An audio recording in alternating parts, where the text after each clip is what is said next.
교갑제 TV 시청자 여러분 안녕하십니까. 2020년 11월 4일 오후 4시입니다. 미국 대선이 이제 막바지 개표를 진행 중인데 트럼프 대통령이 트위터를 통해서 오늘 밤에 중요한 발표를 하겠다. 우리가 크게 이겼다라고 선언을 했습니다. I will be making a statement tonight, a big win. 바이든은 델라웨어, 고향인 델라웨어에서 지지자들 앞에서 이렇게 이야기했습니다. 아마 오래 걸릴 것이다. We knew there was going to go long. 오래 걸릴 것이다. 개표가 오래 걸릴 것이다. 지금 우리가 잘하고 있다. 이런 취지의 이야기를 했습니다.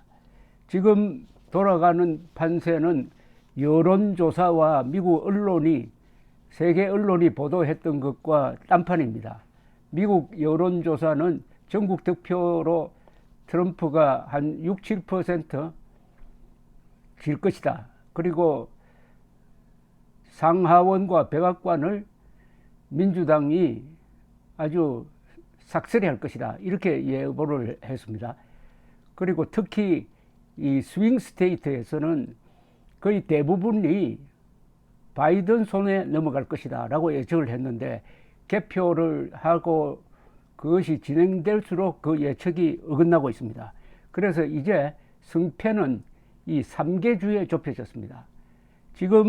지금도 이 선거인단 표가 확정된 걸 기준으로 하면 뉴욕타임스는 223표가 바이든에게 갔고 174표가 트럼프에게 갔다고 했지만은 지금 진행 중인 각 주의 상황을 보면은 트럼프가 얻을 게 더 많고 바이든이 적은데, 특히 바이든의 승패는 어디서 결정되느냐? 이 3개주입니다. 위스콘신, 그리고 미시간, 그리고 펜실베니아입니다. 위스콘신이 10표를 갖고 있습니다. 미시건이 16표를 갖고 있습니다. 그리고 펜실베니아가 20표를 갖고 있습니다. 합치면 46표입니다. 그런데 이 3개주는 바이든이 큰 차이로 이길 것으로 예보가 되었는데, 현재 어떻게 되어 가느냐 하면은 위스콘신에서 트럼프가 4.3포인트 이기고 있습니다. 미시건에서는 8.7% 이기고 있습니다.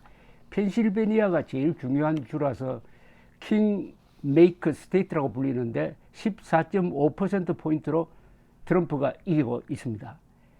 펜실베니아 주는 아직도 사전투표 부분이 충분히 개표가 되지 않았다고 합니다. 이게 내일까지 연장될 경우에 승패가 오늘 결정될 것이냐 말 거냐, 그게 이제 좀 불투명하게 돼 있는데, 현재로 봐서 위스콘신과 미시간을 잃는다면은 펜실베니아에서도 바이든이 이겨도 승리가 좀 어렵게 되지 않느냐 하는 생각도 듭니다. 왜냐하면은 270표를 얻으면은 당선권에 들어갑니다. 그런데 지금 언론기관에서 종합한 걸 이렇게 쭉 보면은 트럼프가 한 290석을 얻을 것이다. 그리고 바이든은 240, 50석을 얻을 것이다 하는 이런 예측이 나왔습니다. 물론 이거는 예측이지 또 달라질 수가 있습니다. 그렇더라도 위스콘신, 미시건, 펜실베니아 이 3개주에서 반드시 바이든이 역전승을 해야 된다는 것은 분명합니다. 그런데 지금 개표율이 거의 다 60%입니다. 나머지 40%를 개표해가지고 이 큰 차이를 뒤집을 수 있느냐 하는 것은 펜실베니아를 제외하고는 상당히 회의적이죠. 펜실베니아는 사전투표에서 바이든 몰표가 나오는데 그 사전투표자가 아직 개봉 안 된 게 상당히 많이 있다는 것 아닙니까? 이렇게 되면은 이제 도박사들이 재빠르게 확률을 달리했다고 합니다. 트럼프 재선 확률을 39%로 잡았던 도박사들이 이제는 75%로 올렸다고 합니다. 이제까지 드러난 것만 봐도 일단 여론조사, 여론조사에 기초한 언론의 보도가 2016년보다 더 크게 빗나간 것 아니냐 하는 생각이 듭니다. 이건 아직 확정적인 게 아닙니다.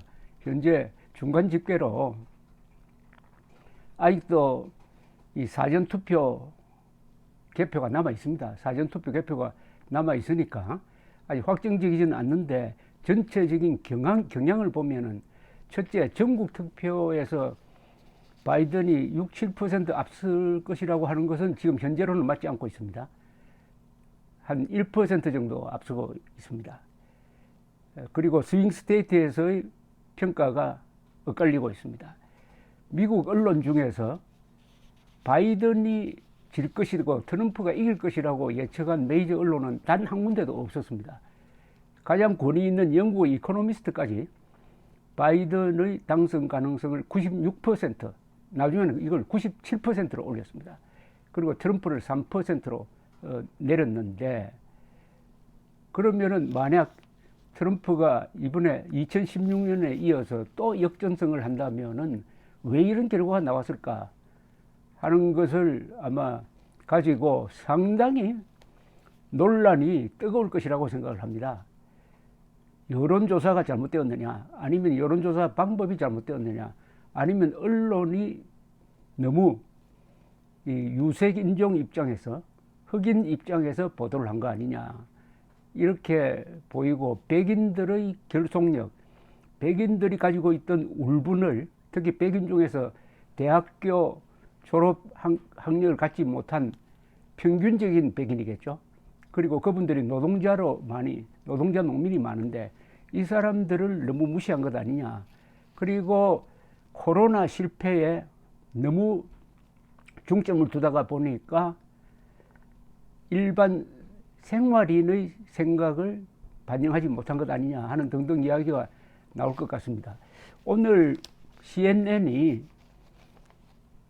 출구조사를 했는데 그게 아주 재밌는, 뭔가 이게 민심을 보여주는 통계가 있었습니다. 경제가 4년 전보다 잘 되고 있다고 생각하는 사람이 40%나 되었다는 사실입니다. 그리고 더 못 살고 있다고 생각하는 사람이 20%였어요. 경제는 트럼프가 잘 되고 있다. 그게 가장 투표의 중요한 요인이었다. 두 번째가 코로나이다. 코로나는 이 정권이 대응을 잘 못했다라고 하는데, 코로나와 경제를 두고 더 경제 중심적인 투표 성향을 보였다. 이렇게 현재로는 그렇게 가늠할 수 있는데, 문제는 지금 투표가 끝나서 개표가 진행 중인 스윙 스테이트, 위스콘신, 미시간, 펜실베니아를 봐야 됩니다. 그런데 트럼프가 만약 승리를 선언한다면은 이제 바이든이 선택의 기로에 몰립니다. 보통 패배한 사람이 패배를 선언하면은 그건 끝납니다. 미국에서는 내가 졌다 하면 끝나요. 2000년 대통령 선거 때 엘 고어가 패배를 선언하기 위해서 기자회견장으로 가다가 참모들이 전화를 걸어가지고, 플로리다 이거 재개표가 필요합니다 해가지고 차를 돌렸습니다. 그래서 법적